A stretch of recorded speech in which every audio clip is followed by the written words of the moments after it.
안녕하세요. 네, 모의고사 시험은 다 쳐보셨죠? 어떠셨어요? 네, 문제가 일단 하나에 문항이 막 쪼개서 많잖아요. 그리고 이렇게 제 모의고사가 다른 학원에 비해서 점수가 낮게 나온다 이런 얘기들이 있던데, 실제로 모의고사 점수는 중요한 건 아니잖아요. 모의고사를 통해서 내가 뭘 모르는지, 무엇을 아는지, 어떤 걸 더 정확하게 알아야 되는지 이런 것들을 파악을 하기 위한 거기 때문에 조금이라도 더 다양한 문제들을 접할 수 있게 그렇게 문제를 만들어 봤고요. 시험 출제자들이 한 3년에 한 번 정도 바뀐다는 얘기가 있더라고요. 근데 작년에 2023년에 출제하신 분이 보니까 주로 서술하시오, 설명하시오 이런 식의 문제가 좀 많이 나오고 있어서 제가 문제 냈던 것들에서 조금 중요하다 싶은 거는 서술할 수 있을 정도로 좀 정확하게 알아두실 필요가 있을 것 같아요. 일단 모의고사 문제, 기출문제 분석할 때 한번 얘기를 한 적은 있는데, 상해와 장애, 장애가 아니고 질병요. 예. 상해와 질병이 한 7, 6, 4, 3, 요 정도 수준으로 나누어서 나오고 있고요. 상해가 훨씬 많이 나오고 있죠. 그리고 문제에서 서술하시오, 설명하시오 이렇게 적혀 있으면 간단한 용어를 적더라도 그 뒤에 어떤 설명들이 필요하다는 얘기고요. 이게 아니고 나열하시오, 열거하시오 또는 쓰시오, 작성하시오 이렇게 적혀 있는 것들은 단답형이다 생각하시면 될 것 같아요.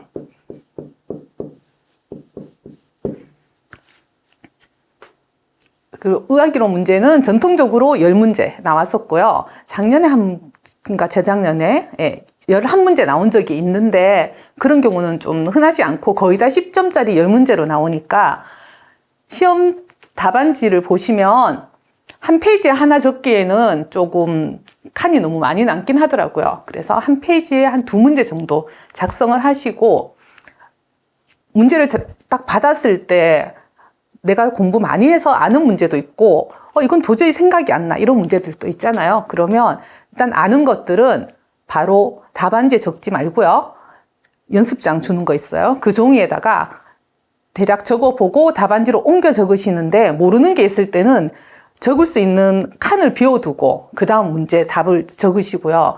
물론 1번 답안이다 적고 그 다음에 3을 적고 2가 다시 와도 채점하는 사람이 이건 1번에 대해서 채점을 하고 그 다음 3번에 대해서 채점을 하기는 해요. 하지만 순서대로 적는 게 더 낫겠죠. 그러니까 칸을 좀 비워뒀다가 나중에 생각났을 때 다시 적을 수 있도록 그렇게 하는 게 좋을 것 같습니다. 네, 문제를 한번 풀어보겠습니다. 먼저 첫 번째 문제. 혹시나 모의고사를 이제 스스로 문제를 답안을 작성해 보지 않으신 분이 이 강의를 들으시는 경우에는 지금 멈추세요. 멈추고 문제 보고 답을 적어보고 강의를 들어주시는 게 좋겠어요. 이제 8세 남아가 아직 성장이 남아있는 남아라는 거죠. 좌측 대퇴골 원위부에 골절을 입어 부목고정을 시행하였다. 약 3년 경과 후 좌측 하지가 우측에 비해 7cm 짧은 것이 확인되었다. 자, 이 환자에게 좌우측 길이 차이가 발생한 원인은? 이라는 문제인데요. 저는 이 문제를 원위부니까 성장판 손상이 있다는 답을 유추하기 위해서 낸 문제입니다. 어떤 분은 이제 간부 골절에서 중첩되면서 이제 뼈가 이렇게 골절이 있는 뼈를 맞추는 과정에서 소아들은 중첩시켜서 맞추기도 하거든요. 그 과정에서 생겼다고 하는데 실제로 그런 답을 적으셨던데 원위부란 말이에요. 원위부는 성장판이 존재한다는 것을 기억하시고 접근을 하시는 것이 좋겠습니다. 성장판 또는 골단판이라고 부르죠. 성장판 손상, 그 중에서 특히 3에서 5형 손상 시 정지대 손상으로 성장이 지연되어 골절 위에 단축이 발생한다. 이렇게 적으시면 완벽한 답이 되겠고요. 일단 여기 저는 1점으로 했으니까 성장판이 꼭 들어가야 되겠고요. 혹시나 성장판 골절 중에서 단축이 올 수 있는 또는 성장판 손상이 올 수 있는 골절 이렇게 물었을 때는 3에서 5형을 기억해 주시기 바랍니다. 성장판은 골단과 골간단 사이. 자, 뼈의 제일 끝부분이 골단이죠. 그리고 중간을 간부라고 부릅니다. 골간부와 골단 사이에 있는 것을 간부와 단 사이라고 해서 골간단이라고 부르고요. 이 골단과 골간단 사이에 존재하는 것이 성장판입니다. 골단판이라고도 부르고요. 성장판을 세부적으로 조금 더 나누어서 보면은 골단에 더 가까운 것이 정지대가 있고요. 그 다음에 위쪽으로 가면서 증식대, 이게 좀 더 커지는 비후대, 그리고 석회연골대, 석회하대 이렇게 하면서 점점점 뼈화되어 갑니다. 이 중에서 정지대에 손상이 있는 경우, 즉 골단에 가까운 쪽에 손상이 있는 경우에는 성장에 지연이 되게 됩니다. 비후대는 골절이 잘 생기는 부위라고 하고요. 자, 이 성장판 손상을 셀터 해리스 타입으로 나누는데요. 셀터라는 요 용어는 1형이 separated, 2형이 above, 위쪽으로라는 뜻이죠. 3형이 below의 L, 그리고 4형이 throat, 관통했다는 거고요. 5형이 erasure 해서 악괴됐다. 이렇게 5가지 첫 글자 또는 중간 글자를 따서 만든 게 셀터 해리스 타입이고요. 이 중에서 separate를 보면 이 끝쪽에 있는 정지대 손상이 없겠죠. above도 골간단 쪽으로 골절이 있으면서 정지대 손상은 없겠죠. 이 2가지는 단축이 오진 않습니다. 3번 같은 경우에는 below, 아래쪽, 즉 골단 쪽으로 손상이 있는데요. 이 부분에 정지대가 있기 때문에 성장판 손상이 와서 단축이 올 수가 있다는 것이고요. 관통하는 경우도 정지대 손상이 있겠죠. 일레이저, 악괴가 있는 경우에도 정지대 손상이 있을 수 있습니다. 특별히 3형, 4형은 반드시 수술적 치료를 권하고 있고요. 5형 같은 경우에는 수술을 해도 효과가 없는 경우가 많다고 합니다. 성장판에서 3형에서 5형 손상 시에 단축이 온다. 이렇게 기억을 해주시고요. 2번째 문제, 상지와 하지의 길이가 다른 것을 사지가 다르다 해서 사지부동이라고 합니다. 같지 않다라는 말이죠. 이때 줄자를 이용해서 상지의 길이를 측정할 때 그 기준을 작성하시오라는 문제입니다. 실제로 줄자를 요즘 이용하지는 않는데 시험 문제 내기는 좋기 때문에 문제에서 같이 살펴볼 거고요. 견봉. 견갑골의 봉우리, 견봉 끝에서 제3수지의 끝까지 이 길이를 상지의 길이로 봅니다. 그래서 좌우측을 비교를 해보고 단축이 있는지, 과성장이 있는지 보면 되겠죠.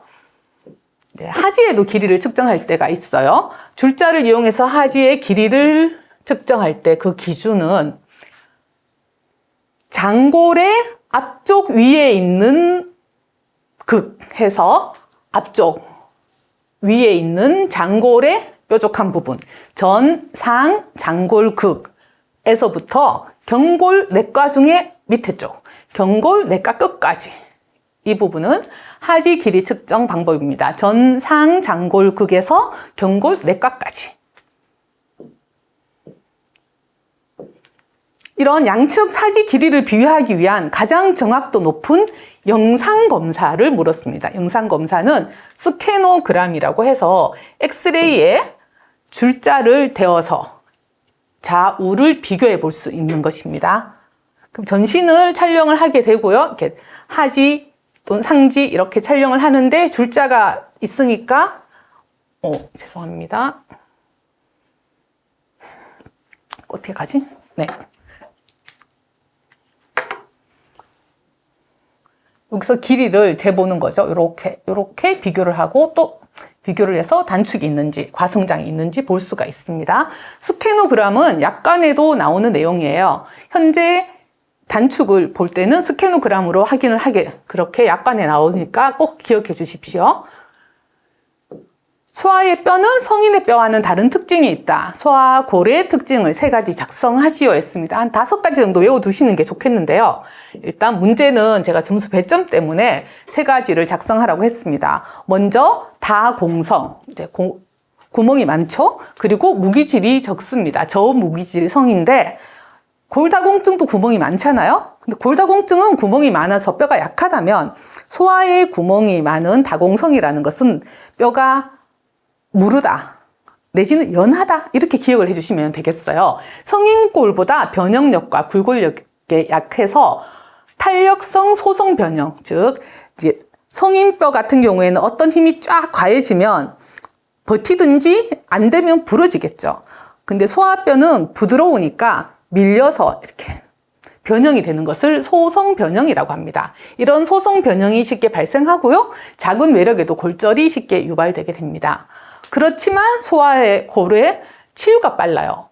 혈류가 굉장히 증가돼 있고요. 세포도 활성화돼서 조골세포, 파골세포, 골세포 이렇게 빨리빨리 진행이 되는 거예요. 그리고 골막이 굉장히 두껍고 강하기 때문에 치유가 빠릅니다. 성인뼈와 다르게 골절 부위에서 과성장이 생길 수도 있습니다. 아까 본 성장판 손상일 경우에는 단축이 올 수가 있는데요. 성장판 쪽으로 혈류가 오히려 이제 골절되어 있는 뼈에 어떤 보상 기전처럼 해서 혈류가 증가하면서 성장을 촉진하는 경우가 있어요. 이럴 때는 골절된 쪽에 과성장이 오기도 합니다. 이런 단축이나 과성장 또는 각 변형이 있을 때도 자연 교정력이 성인보다 훨씬 좋습니다. 어느 정도의 각형성이나 단축 변형이 있더라도 성장 과정에서 재형성력이 있어서 교정이 가능합니다. 또 골단판과 2차 고라 중심이 있어서 여기에 손상이 오면 단축이 올 수도 있고요. 엑스레이를 찍었을 때 진단에 어려움을 주기도 합니다.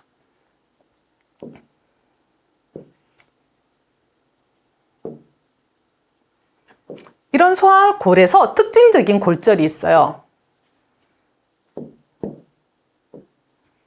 소성 변형, 아까 얘기한 것처럼 어떤 밀리는 힘이 계속 작용했을 때 뼈가 변형이 되는 거죠. 골절이 되는 건 아니고 그냥 변형이 되는 것을 소성 변형이라고 합니다. 이쪽을 밀리는 힘이 작용하니까 이렇게 휘어지는 거죠. 녹색 줄기 골절은 소성 변형이 조금 더 진행됐을 때라고 생각하시면 되는데 이렇게 밀리는 힘이 계속 되다가 보니까 한쪽 편은 골피질이 유지되고 있는데 또 다른 한쪽 측의 골피질만 이렇게 연속성이 끊어지는 것을 녹색 줄기 골절, 그린 스틱 골절이라고 합니다. 이런 한쪽에만 골절이 오는 녹색 줄기 골절도 소아골의 특징적인 골절에 해당이 되겠고요.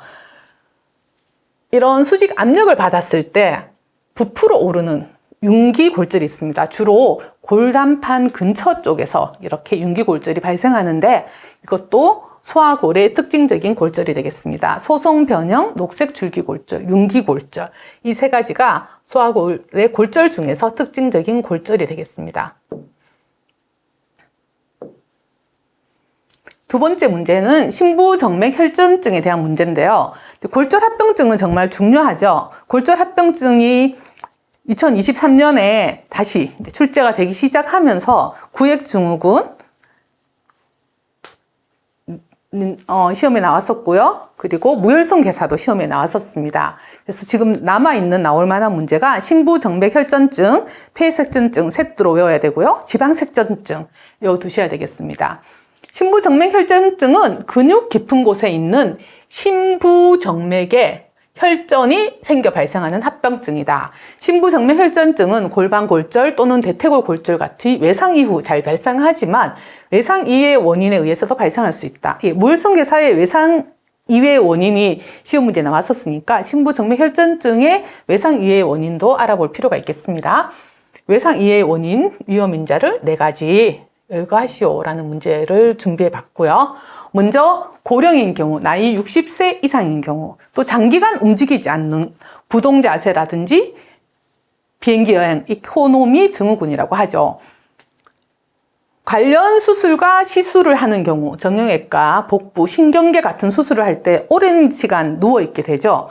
또 침습적인 정맥혈관 시술, 중심정맥관 삽입술, 수혈 이런 것들을 했을 때는 혈관 내벽에 손상이 올 수가 있습니다.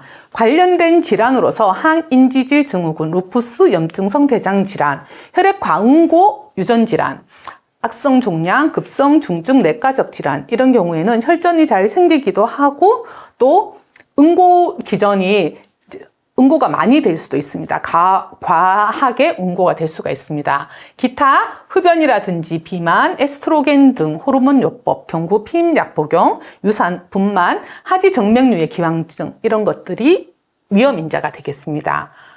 심부정맥 혈전증을 그림으로 한번 보시면 일단 우리 몸에 정맥은 특징이 이렇게 판막이 있어요. 이 판막은 정맥혈이 심장으로 돌아간 그 정맥혈이 다시 내려오지 않도록 막아주는 역할을 하거든요. 이 판막이 느슨하다거나 아니면 정맥 내 벽이 손상이 되어 있는 경우 또는 너무 오래 있으면서 혈전이 생기는 그런 상황이 되거나 아니면 혈액 응고 기전의 문제라든지 이런 여러 가지 원인이 있을 때 여기에 이제 혈액 찌꺼기들이 쌓이게 되는 거죠. 그러면서 이게 어떤 덩어리를 형성해요. 그것을 혈전이라고 부릅니다. 근육 깊은 데에 있는 정맥이라서 심부정맥이라고 부르고요. 우리 하지 정맥류라는 것은 표제 정맥이라고 해서 피부에서 보이는 아주 가깝게 얕은 데 있는 정맥을 얘기하거든요. 그 표제 정맥이 이 판막이 늘어나면서 여기에 혈액이 고이게 됩니다. 그래서 표제 정맥이 부풀어 올라서 눈에 띄는 거죠. 그런 것을 하지 정맥류라고 하고요. 하지 정맥류가 있을 때 심부정맥 혈전들도 잘 생길 수가 있습니다. 같은 원인이 심부정맥에도 있을 수 있으니까. 이런 혈전이 떨어져서 혈관을 타고 가면 그래서 어떤 다른 혈관을 막아버리는 것을 색전이라고 부릅니다. 이 색전이 폐로 가서 폐동맥을 막으면 폐색전증이 되는 것입니다. 심부정맥 혈전증의 병태 생리학 주요 원인 3가지를 작성하라라는 문제를 준비했는데요. 먼저 혈액의 정체, 그리고 혈관 내벽 손상, 과응고 이 3가지가 같이 영향을 미치면서 심부정맥 혈전증을 유발할 수가 있습니다.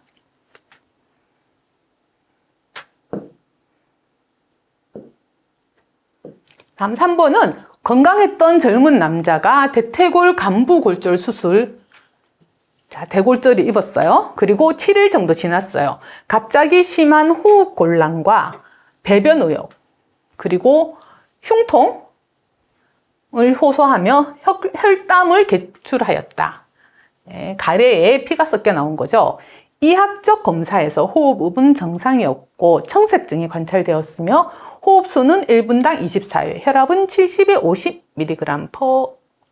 50mg/mmHg였다. 가장 의심되는 진단은 일단 대골절을 입었는데 7일 정도 시간이 지났고 호흡 곤란이 있고 배변 의욕이 갑자기 있다. 이런 것들, 혈담도 있다. 이런 것들을 보면 이제 폐색전증이 자동으로 나올 수 있어야 되겠습니다.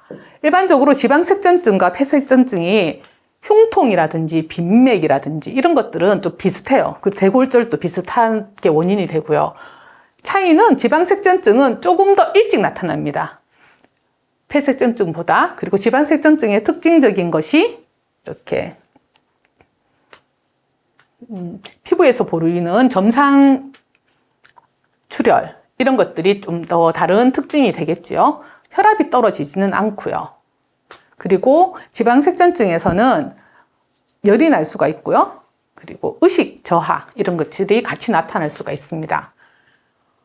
일단 폐색전증은 아까 봤던 심부 깊은 곳에 있는 심부정맥에서 생긴 혈전이 이렇게 정맥을 타고 가다가 상대정맥을 통해서 심장까지 들어갑니다. 하대정맥이네요. 죄송합니다. 하대정맥을 통해서 이 색전이 심장까지 들어가서 심장을 통해서 폐동맥까지 가요. 폐동맥에서 이렇게 혈관이 작으니까 거기서 막혀버리는 거예요. 그러면서 폐를 막았다. 엠볼리즘이 색전, 즉 혈관을 막은 거거든요. 폐에 있는 혈관을 막아서 폐색전증이 생깁니다. 그러면 폐와 심장에서 나타나는 어떤 문제들이 생기는 거죠. 혈압이 떨어진다든지 맥박이 빨라진다든지 그리고 호흡곤란, 흉통, 또 가래에서 피가 나온다든지 이런 증상들이 생기는 거고요. 증상을 보고 바로 어떤 진단인지 알 수 있어야 되는데 시간이 약간 지났고 이런 증상들이 있으면 폐색전증, 시간이 뭐 24시간 또는 이틀 이내에 나타나고 흉통 이런 거 있으면서 점상 출혈이 있다. 그리고 빈맥, 고열, 의식저하 이런 거 있다 그러면 지방색전증 이렇게 바로 연결해서 생각할 수 있어야 되겠습니다. 제가 문제로 낸 거 말고 이렇게 참고로 한 것은 이 문제를 풀면서 같이 알아봤으면 좋겠다는 거고요. 단독 문제로 나오기에는 약간 깊이가 있지만 그래도 혹시나 모르니까 불이타 문제로 나왔을 때 답을 적을 수 있으면 좋겠죠. 폐색전증 진단은 웰스 점수라는 것으로 의학적으로 진단을 합니다. 임상적 진단이에요.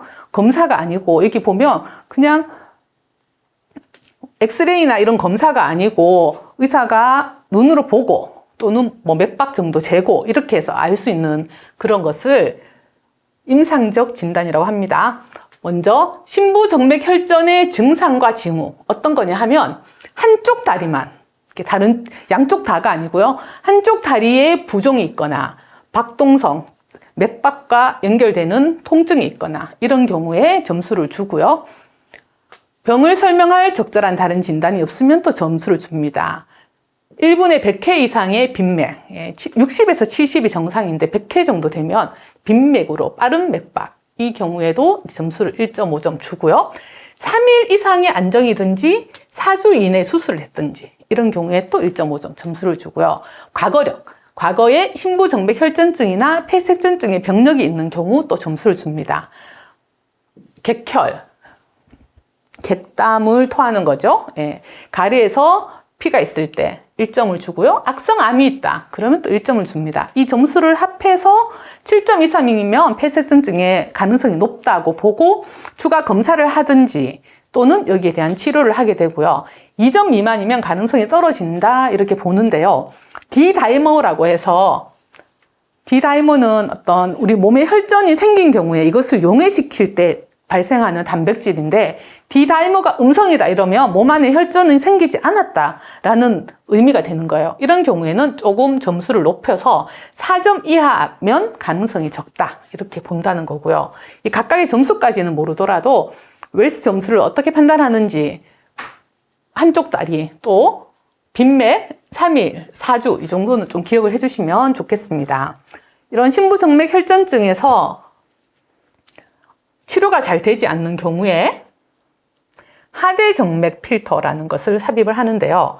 이제 밑에 쪽에서 생긴 심부정맥에서 생긴 혈전이 오다가 하대정맥을 통해서 심장으로 가죠. 여기에다가 필터를 달아주는 거예요. 그러면은 혈전이 더 이상 진행하지 않고 신장이나 심장으로 가지 않도록 막아주는 그런 치료 방법이 하대정맥 필터입니다. 다음 상기 합병증의 예방법을 2가지 작성하시오라는 문제인데요. 먼저 장기간 부동 상태로 누워있지 않는 것이 가장 좋은 합병증이 되겠습니다. 그러나 어쩔 수 없이 누워있는 경우도 있겠죠. 수술 후에는 조기 운동을 해줘야 되는데 오랜 기간 침상 안정이 필요한 경우도 있단 말이에요. 이때는 체위 변경을 통해서 혈류 정체를 예방하게 되고요. 또는 압박 스타킹이라든지 혈전 방지 마사지 이런 것들을 이용해서 혈류의 정체를 예방해 줍니다. 출혈 위험을 증가시키지 않는 범위 내에서 예방적인 항응고제 투여를 고려할 수도 있습니다.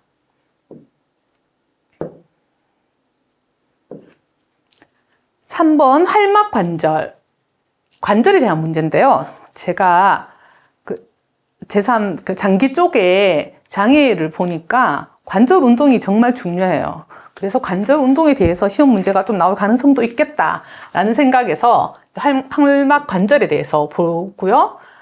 이런 문제를 볼 때는 기출 문제가 또 최근에 많이 나오고 있잖아요. 그래서 기출 문제를 응용해서 같이 볼 수 있게 문제를 한번 준비하고 참고도 자료도 준비를 해봤습니다. 활막 관절은 관절 내에 일정한 공간이 있고, 예, 이것을 관절강이라고 부를 수 있겠죠. 그 안에 활액이 있어요. 활액이 있어서 운동이 자유로운 관절을 활막 관절이라고 합니다. 활막 관절의 형태학적 분류를 5가지 설명하고 각 분류별로 관절의 예를 작성하시오 라는 문제를 준비해 봤는데요. 먼저 활막 관절 이전에 관절에 대한 이해를 먼저 하겠습니다. 관절은 뼈와 뼈가 만나요. A뼈와 B뼈가 만난다. 이럴 때 보통은 AB 관절 이렇게 부릅니다. 우리 손가락에서 중수지와 수지골이 만나요. 그럼 수지관절.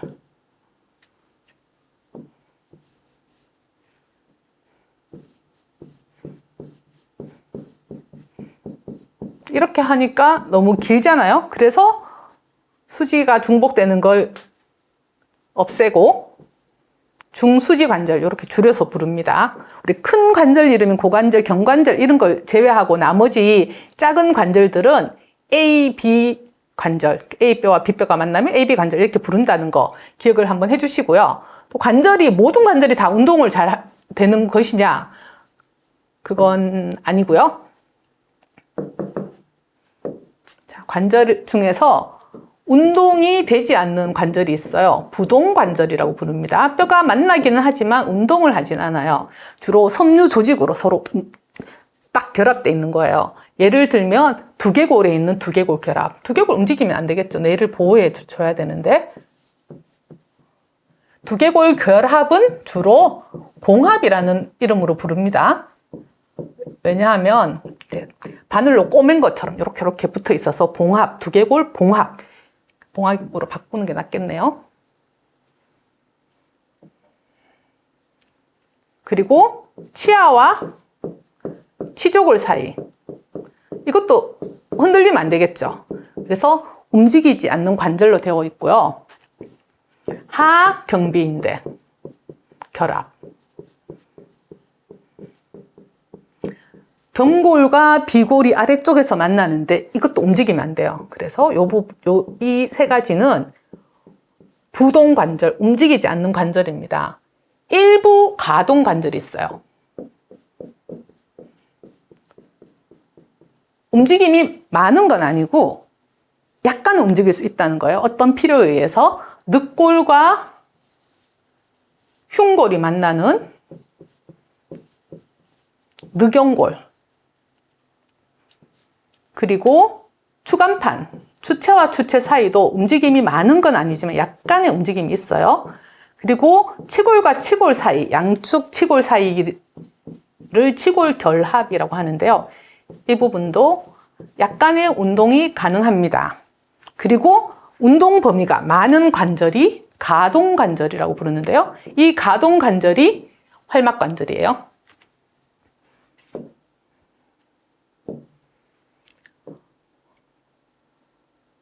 활막관절은 잠깐만요.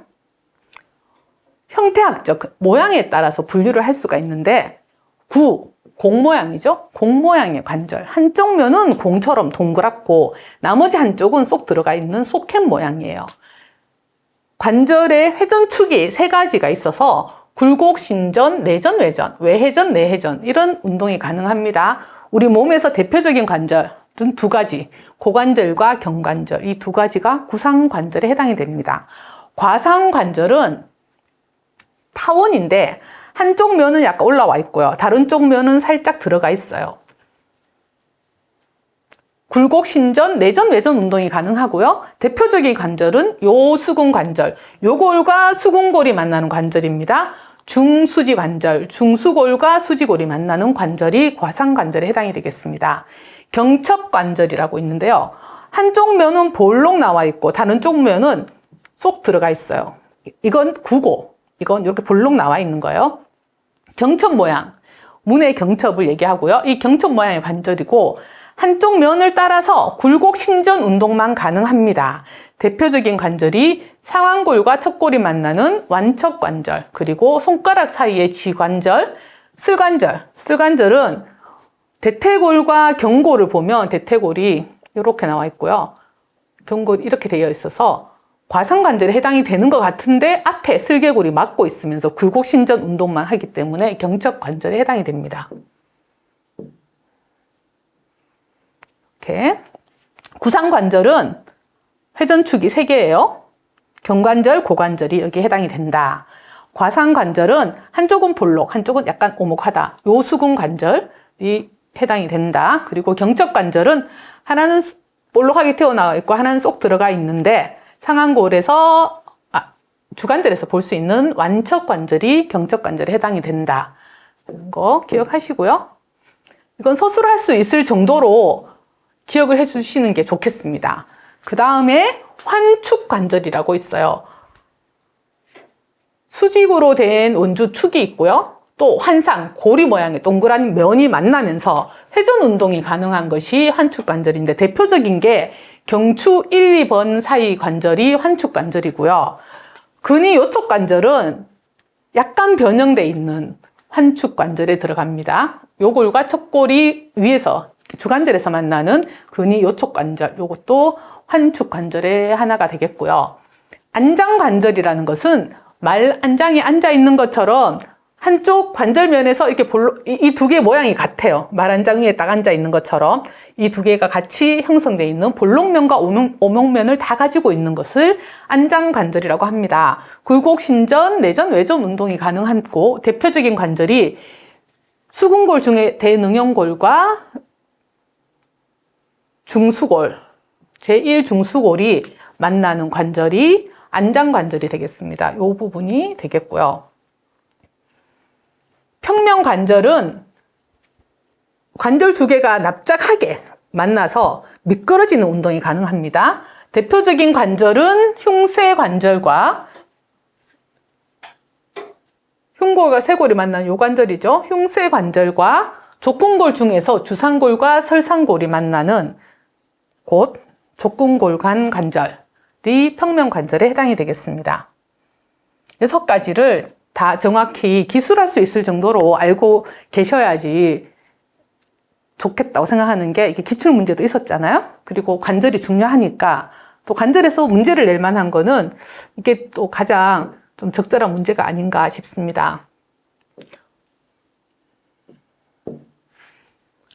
활막성 관절에 대해서 다시 한번 정리를 해보면요. 활막성 관절에 대해서 적어라 라는 기출문제가 있었죠. 정의는 관절 내에 일정한 공간이 있고 그 안에 활액이 있어서 운동이 자유로운 관절이다. 구성은 일단 관절에 뼈 두 개가 만나는데 뼈 끝에 관절 연골이라는 것이 존재합니다. 서로 마주하는 두 뼈 끝부분에 혈관과 신경이 없고 탄성이 좋은 조직인 관절 연골로 덮여 있어요. 그래서 이 둘이 서로 마찰을 좀 줄여주고 뼈를 보호해 줍니다. 관절낭이라는 게 있습니다. 관절낭은 이 부분을 얘기하는데요. 또 주머니죠. 관절을 안쪽을 구성하는 어떤 주머니다. 결합조직으로 구성된 바깥층에는 인대에 의해서 보강이 되고 있고요. 이 바깥에 인대가 이렇게 있다는 겁니다. 그리고 관절 내부 조직은 활막이라는 것으로 덮여 있습니다. 이 활막 안쪽에 육모라는 게 이렇게 있어요.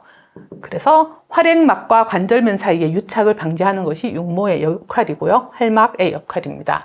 이 관절낭 안에 존재하는 것이 활액, 액체로 되어 있습니다. 맑고 점성이 있는 액체고요.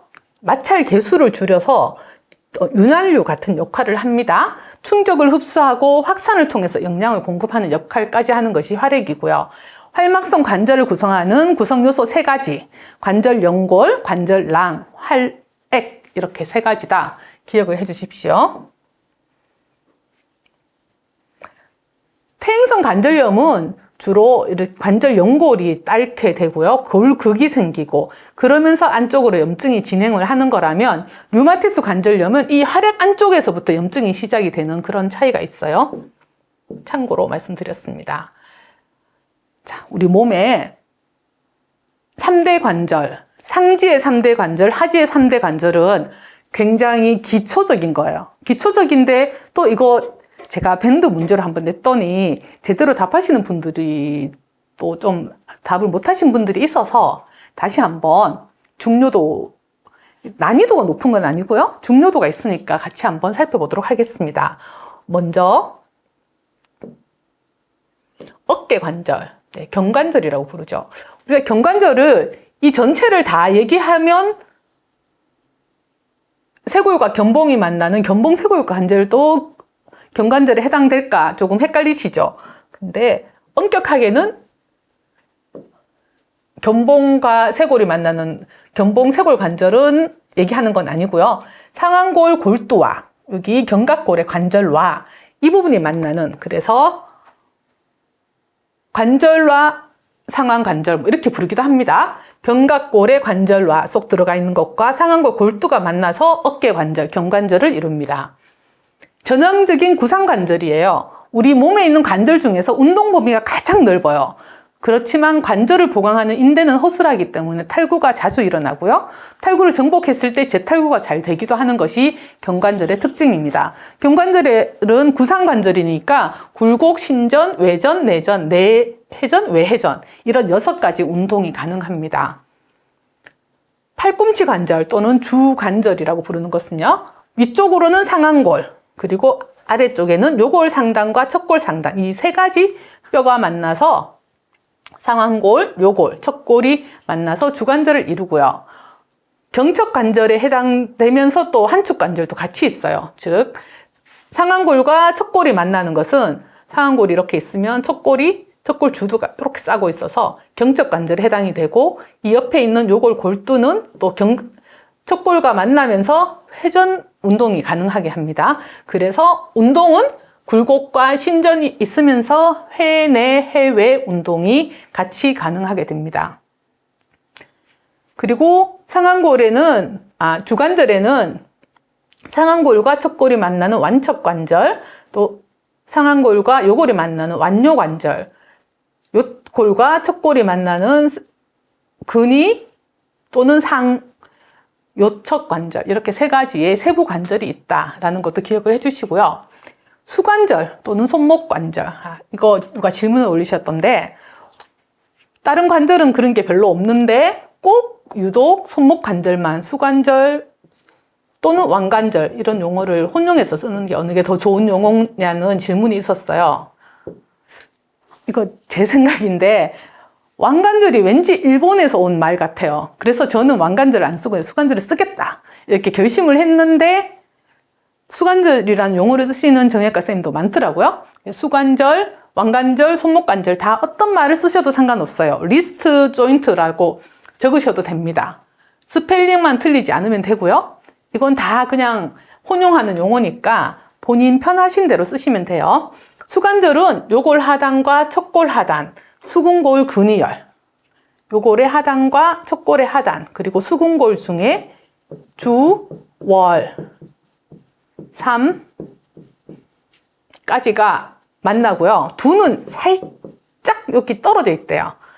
그래도 수궁골 근위열을 적어라 하면 주월 3두 기억하시고, 그리고 수관절은 요골 하단과 척골 하단, 수궁골 근위열이 만난다라는 거 기억하시고요. 주로 과상관절에 해당돼서 굴곡, 신전, 요측 굴곡, 척측 굴곡이 가능합니다. 하지의 3대 관절, 고관절은 골반에 있는, 이거 놓는 수관 다음으로 갈 것 같은데. 안 갔네요. 네. 골반에 있는 비구와 고관절 골두가 만나서 이루는 관절이 고관절, 엉덩이 관절이고요. 체중 부하와 체중 전달 기능을 해서 운동 범위보다는 안정성이 더 중요한 관절이 고관절입니다. 구상관절이라서 6가지 운동 가능하고요. 슬관절은 비골은 슬관절에 해당이 안 돼요. 이 그림 보시면 대퇴골 있죠? 그리고 경골 상단 앞쪽에 슬개골이 있습니다. 그래서 경척관절에 해당이 되고요. 인체 내에서 관절 사이즈로는 가장 큰 관절인데 매우 불안정하다는 특징이 있습니다. 족관절은 발목관절이라고도 부르죠. 족관절은 경골의 하단과 비골, 그리고 거골 만납니다. 그래서 이렇게 격자 모양으로 굉장히 좀 탄탄한 안정성이 있는 그런 관절이 되겠습니다. 경적 관절에 해당은 되는데요. 그래서 족근 관절인 거골과 경골과 거골이 만나는 관절은 굴곡신전, 신전 굴곡에 해당되죠. 배굴과 저굴이 되는데 이 아래쪽에 거골과 종골이 만나는 거골 하관절이 있어요. 이 거골하 관절이 4번, 외번이 가능하게 해줍니다. 이것까지 합쳐서 그냥 족관절로 보기도 하고요. 네, 여기까지 하고 잠깐만 쉬겠습니다.